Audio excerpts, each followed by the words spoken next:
odeeffannoo addaatiin salaanni ciida alfitrii guyyaa irraantanaa sababa roobaatiin iddoolee muraasatti dirreetti sagaduun hin danda'amne ta'us garuu iddoolee hedduutti salaanni bifa ajaa'ibaan salaatameera. Guyyaa har'aantanaa salaanni ciida alfitrii Itoophiyaa dabalatee iddoowwan garaa garaatti bifa ho'aatiin gaggeeffamaa ooleera.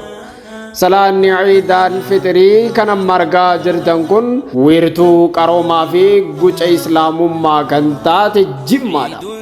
Jimmaan guyyaa har'aantanaa salaata ciida alfitriitiin bareedaa oolteetti. Magaalaa Finfinnee dabalatee kutaalee biyyattii keessatti salaanni ciida alfitrii bifa bareedaa fi ho'aatiin gaggeeffameera. Ta'us garuu iddoolee muraasatti salaanni ciida alfitrii sababa roobaatiin masiidaa fi manatti salaatamee jira. Iddoolee muraasatti salaatamuudhaaf sababa roobaatiin dirree ciidaatti bahanii salaatuun hin danda'amne.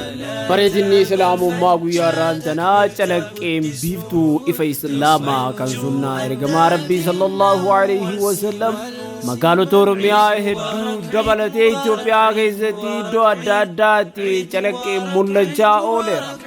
Guyyaa irraantanaa iidiin akka ajaa'ibaatti kabajamuufi keessumattuu hawaasni muslimaa gammachuu ajaa'ibaatiin ramadaana xumuruudhaan dirree ciidaatti walitti qabamuudhaan gammachuu ramadaanaatii fi gammachuu obbolummaa islaamaatiin salaata ciidaa gaggeessaniitiin jiru.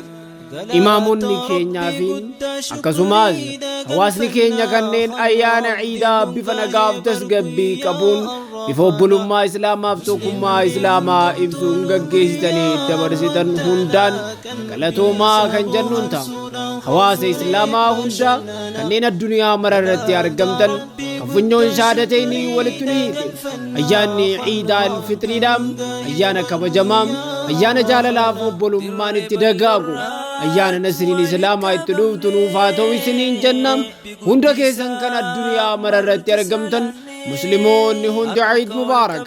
تقبل الله منا ومنكم صالح الأعمال كل عام وأنتم بخير عيد مبارك ولك بمني ربي قدسا مرت سلاني أرك والكبني ربي خدني بقى سنقاهي والي نسجني